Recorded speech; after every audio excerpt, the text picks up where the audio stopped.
follow the channel know, I've been working on a omarchy-Cachy hybrid thing.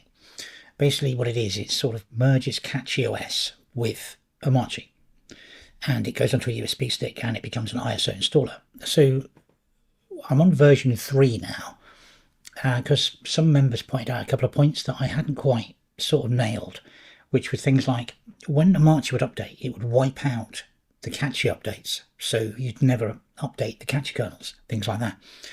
So I've had another go at it, and it's interesting because I've got a new ISO from Cachy to play with, and I think next week or the week after, Amache 3.4 will go out. Now there's a release candidates out there at the moment, so it'll be really interesting to see how this works.